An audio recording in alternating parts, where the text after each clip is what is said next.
Nice presentation. Thank you, Afidi, once again for a very enlightening and inspiring presentation. Our next speaker this afternoon is Sarosh Irani, who is currently a sophomore at Wayne State University, where he is pursuing a dual degree in public health and public affairs with a minor in business. Sarosh works as a peer mentor in the Wayne State University Biology Department and also as a neighborhood advisor neighborhood ambassador for MOGO, which is the Detroit Bike Share Program that was just inaugurated earlier this year. At last year's SSZ conference in Chicago, Sarosh presented a talk about the pre-Achaemenid history and the Median Empire. In his free time, Sarosh enjoys advocating public transportation, playing tennis, and volunteering time at the local hospital. Sarosh.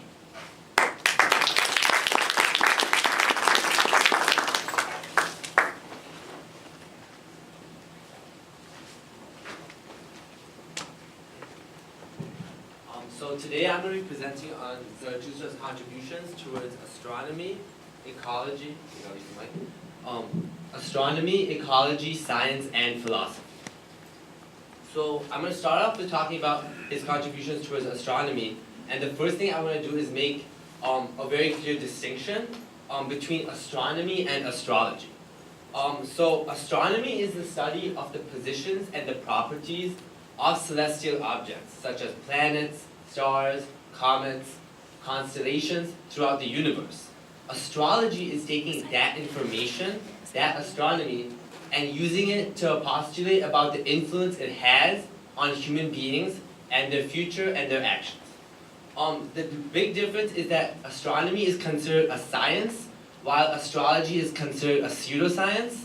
Astronomy is grounded in fact, while astrology often does not have a true proof behind it. And that's just a little cartoon to get the humor going. So taking that distinguishing characteristic and applying it towards Zoroastrianism, Zoroastrian philosophy recognizes both free will and an individual's complete responsibility for their own thoughts and deeds. As a result, we really don't believe in astrology or that the position of extraterrestrial bodies affects human actions in any way. As such, there are no direct references to astrology in surviving Zoroastrian scriptures. Astrology plays a big role in non-scriptural religious texts, such as the Bundahishan or the Creation, and the Jamas Namag. Astrology has a cultural and not a religious role in Zoroastrianism. So when Zoroastrians moved from Iran to India, they picked up a lot of astrological traditions from the Hindus and the residents of India at the time, and that is why you may see some references in Zoroastrians today, but it's not a religious part of our culture. So in ancient perceptions of the universe, many Zoroastrian texts describe the perception of the universe in great detail. The universe was believed to be spherical along with the earth, and for the common layperson, a yolk and egg metaphor was used to describe it, with the yolk being the earth and the white of the egg being the universe. The spherical earth was surrounded by an atmosphere or a vayu, and beyond which was the sky. This is a little bit about Greek confusion and their attribution for Zoroaster. For some Hellenic authors, the proof that Zoroaster was an astrologer was that his name contained the letters ASTR, which were Greek for star. However, his authentic name, which is Zarathustra, bears no such significance. And so a few Zoroastrian texts speak of Zoroaster as an astronomer who built an observatory in Sistan, which was a province of Balkh. The observatory was inaugurated on the 21st March of 1725 BCE. And that was the same day that King Vishwas reportedly converted to Zoroastrianism. Using this observatory, Zarathustra established a solar calendar of 365 days, 5 hours, and 48 minutes.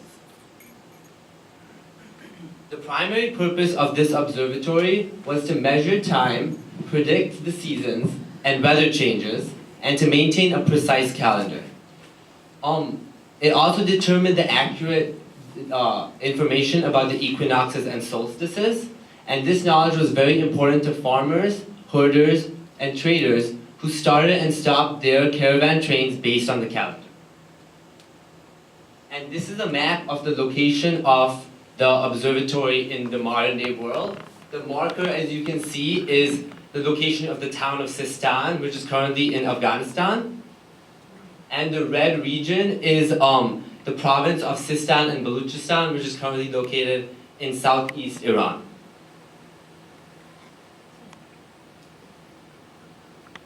So one of Zarathustra's greatest contributions towards astronomy was his concept of the meridian.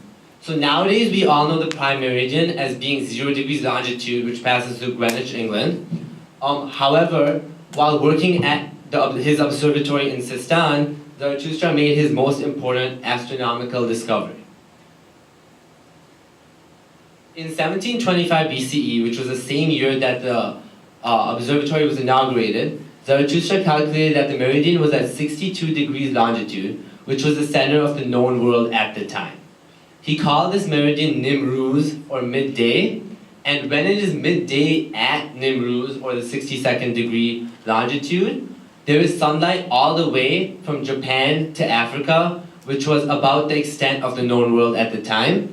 Even today, that province of Afghanistan is called Nimruz. So this map shows the relationship between Nimruz, Sistan town where the observatory was located, and the province of Sistan and Baluchistan in modern-day Iran. So now I'm going to move over to ecology and talk about Zoroastria's impact on ecology and how Zoroastrians should react to that. So 4,000 years before the first Greens, the priest prophet Zoroaster preached that humankind, as the seventh creation, must protect the other six and keep the earth fertile and unsullied. This was noted by the Independent newspaper that's published in London on the 15th of May 1990. So Zoroastrian theology includes a duty to protect nature. We are often labeled as the world's first ecological religion. Our scriptures call for the protection of earth, air, fire, and water, which were the four major elements at the time. Zarathustra claimed that through preservation and protection of the material world, which is the creation of Ahura Mazda, humans will attain spiritual perfection. The yasnas, which were the Zoroastrian principal text of worship, contains many references to the environment. One such reference can be found in Yasna 116, which reads that I announce and carry out this yasna for these places and these lands, and for these pastures and these abodes, with their springs of water, and for the waters, land, and plants, and for this earth and for yon heaven, and for the Asha sanctified wind, and for the stars, moon, and sun, and for the eternal stars without beginning. So as you can see, that passage alone encompasses most of the natural world at the time, and it goes to show the significance of the natural world and its preservation in Zoroastrian scriptures. And now we're going to translate to the Avesta, which is the most well-known Zoroastrian scripture. So Ahura Mazda, according to Zoroastrian theology, is both the creator and the sustainer of the universe. And in the prayer Jasame Avange Mazda, which is one of the three Kasti prayers and is one of the three prayers that most Zoroastrian children are taught growing up, Nidasna Tisham, or non-violence, is emphasized towards all living creatures. And that can be noted as the underlined word in the paragraph. In another prayer called Char Disha No Namaskar, which translates to homage unto the four directions, the reciter faces all four cardinal directions as they pray. This helps him or her develop an understanding of and a bond with the natural world. I would like you to note that this is the only time that Zoroastrians are actually recommended to face north while they pray. North was the direction from where the Persians' worst enemies, or the Turanians, often invaded, and therefore most ateshbirams or gyaris that you see nowadays are arranged so that the worshipper cannot face the fire and face the direction north at the same time. In addition, the cold and devastating weather came from the north, which was just another reason that facing north and praying was discouraged. And this is directly the Chardishan or Namaskar prayer from the Avesta itself. The English translation reads, "I humbly bow my head to all of the cities, open fields, the earth, the flowing waters, the sky, the trees, the sun, the moon, the stars, and all the people who follow the path of righteousness." So Afriti just went over this, but I'm going to talk a little bit more about the Amesha Spentas. All of the original elements, earth, air, fire, and water, are represented by the Amesha Spentas, and that makes it clear the importance that Zoroastrians place on the natural environment. Those are a list of all the Amesha Spentas and what they symbolize.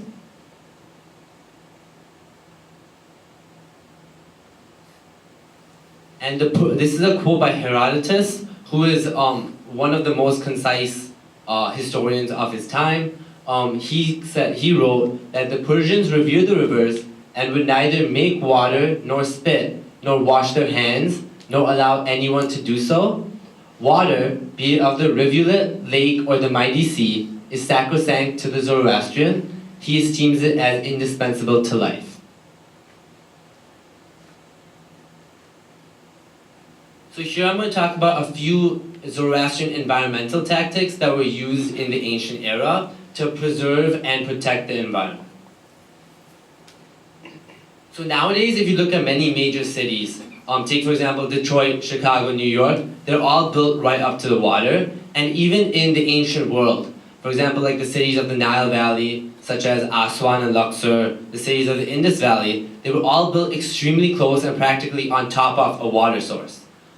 This was meant to use water as a resource, but on the other hand, Zoroastrian communities were often built slightly away from the water, close enough to still use the water as a resource, but far enough that it would reduce the pollution that human beings caused of the water.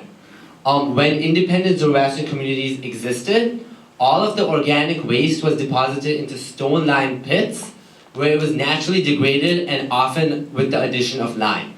The purpose of this was to ensure that waste was not deposited into the rivers, as I said before, into the land where the pollutants could easily leach into the ground, or destroyed by burning, which would pollute the atmosphere. And this is another quote from Herodotus. He says that it is said that the body of a male Persian is never buried until it has been torn at either by a dog or by a bird of prey such as a vulture. That the Magi have this custom is beyond a doubt, for they practice it without any concealment. The dead bodies are covered with wax and then buried into the ground.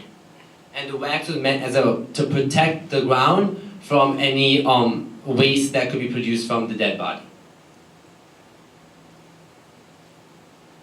So it is a sin to defile water by placing a corpse into it, and a person who carries a corpse must remain at least 30 paces from a body of water at all times, based on ancient Zoroastrian custom. Since Persia had an arid climate, Zoroastrians realized water was often in scarce supply, and therefore it was revered and treated with great importance. So this is a picture of a tower of silence. In order to prevent rotting flesh from contacting the soil, dead bodies were placed into towers of silence.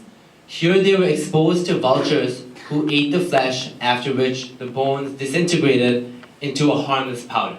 And this was a way of not only contributing to the environment by helping feed vultures, but it also did not damage the environment because no organic waste was ever allowed to contact the soil.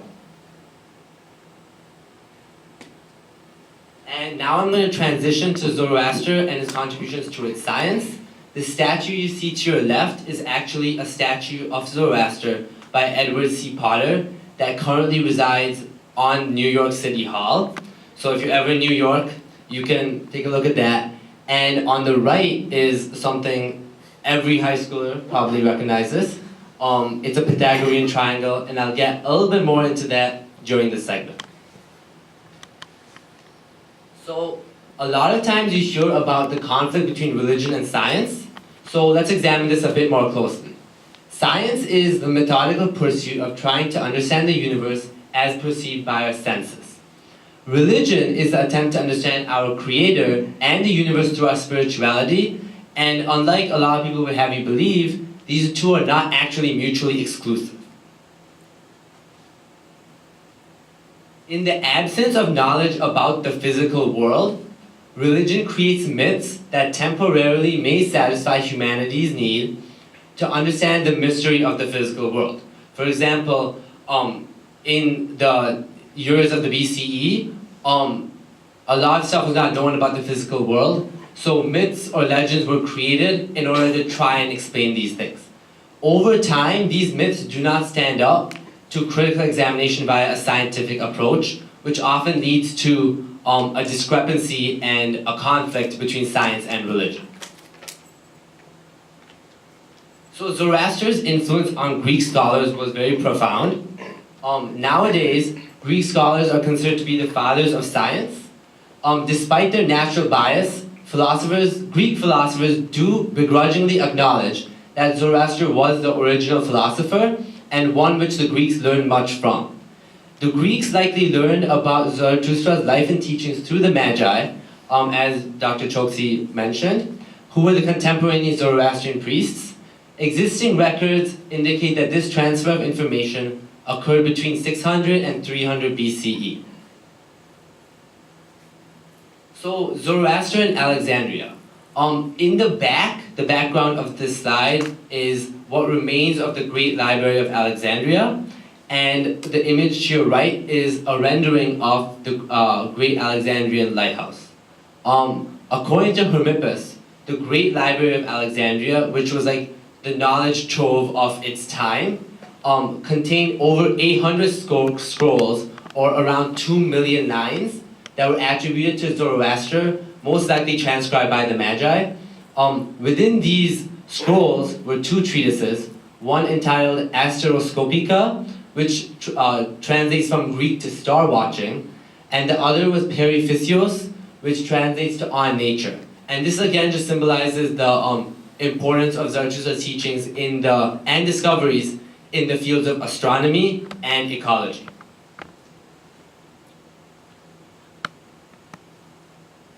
So according to Pythagorean tradition, the Greek mathematician Pythagoras is said to have studied under Zoroaster in Babylonia. However, we know now that Zoroaster lived long before Pythagoras, and the reference to Zoroaster here most likely means that Pythagoras learned under the Magi or Zoroastrians instead of Zoroaster himself. And one of the Magi, Ostanes in Greek or Hushtana in Persian, was the teacher of Democritus, who was a very influential Greek scientist who was the first person to develop the atomic theory of the universe. So Democritus is often regarded as the father of modern science, and his atomic theory postulated that everything was composed of indestructible atoms which were always in motion. They were named the smallest piece of matter atomos, which means not to be cut, and Democritus also postulated that sleep was caused by atoms leaving the brain, which is incorrect. He was also largely shunned by the Athenians due to his pro-Persian leanings, and was also placed under house arrest reportedly several times. So during the Sassanid dynasty and during Alexander's conquest of Persia, he burned many copies of the Avesta, as he burned Persepolis, but he actually kept and distributed the scientific sections, and these were valued by the Greeks, who dispersed them among their philosophers and their scholars. And during the Sassanid dynasty, Shapur I actually sent priests to locate these scientific texts so that he could attempt to reassemble the Avesta. And now I'm going to talk about the influence on Greek philosophy. So although the Greeks lived in a different area and a different era than Zarathustra, they respected and revered the Zoroastrian prophet. The Greeks considered exotic wisdom to be the most effective for their purposes, and therefore used Zoroastrian's philosophies to further their own work. They therefore cited and often plagiarized Zoroastrian's work in their own. Although the Greeks respected the authority of Zoroaster, they transmitted some incorrect information regarding the Persian religion. Diogenes applied a Greek etymology to Zoroaster's name, as I mentioned before, labeled him as a star worshipper, as opposed to a star watcher or an astronomer. He also incorrectly attributed some ancient astrological text to Zoroaster based solely on his name, since he believed that since Zoroaster's name contained ASTR, he must have been an astrologer. And finally, this is an image of a very famous fresco that goes by the name of the School of Athens. It was painted by Raphael in between 1509 and 1511, and it's currently housed in the Vatican. And as you can see, it was commissioned by the Vatican itself, and it was meant to portray the Roman and the Greek philosophers of the time. And we're going to zoom into the right-hand quadrant, and right over here. And this is an inset of the quadrant itself. So the person facing you but looking to your right is actually Zoroaster himself, who is portrayed by Raphael. The man with the back to you, who's holding the terrestrial globe, that is Ptolemy, who was the most prolific cartographer of his generation, and that explains why he is holding a terrestrial globe. Zarathustra is holding a celestial globe, and that is meant to commemorate his contributions towards astronomy. And as a fun fact, the man who is looking directly at you, just to the right of Ptolemy, is actually Raphael himself, and he is the only person. It's a self-portrait of Raphael, so he painted the painting, but he also decided to put himself in there, and he's the only person in the entire painting who's looking directly at the viewer. So in conclusion, Zarathustra's contributions towards the fields of astronomy, ecology, science, and philosophy really helped shape Zoroastrian thought and influence the world around him. A lot of his discoveries and teachings were well before his time and have held up throughout all of the changes that have occurred since. Thank you.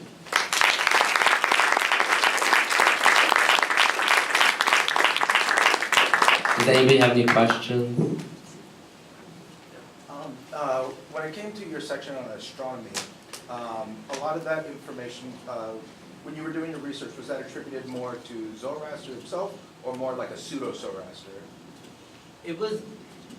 So the question was the astronomical information attributed to Zoroaster, or like a disciple of his? Well, like there was a huge movement in the ancient world to just, as you mentioned later, to just throw Zoroaster's name on things. Right. So it was reported that it was Zoroaster, but however, there is no like definite proof. There has been no archaeological excavation at the site of Sistan, so we cannot find any remains of an observatory or an astronomical tool over there. And also, it was reported that it was Zoroaster, but there is no definite proof. It definitely could have been a pseudo-Zoroaster, but once again, we're not 1,000% sure about that. Yeah. Following up on that, I mean, Zarathustra existed much north of Sistan and where you're saying, so it's very unlikely that he was ever in that place. Okay. All right. I think what you described has been described much later, right? Okay. I'll look into that, and I'll do a little bit more research and I'll let you know what I come up with. Just compliment you on your great research. Thank you. And might just, as a piece of information, there is a gentleman by the name of Faribaroz Ranamun, Yes. who subscribes to this news, and in fact he has developed another calendar, Okay. fifth calendar, and he's going to make a presentation in Chicago, Okay. talking about his calendar, which is based on the astronomical features. Okay. For Megan, Jildan, Yaga. Okay. I'll be sure to look at that. Thank you.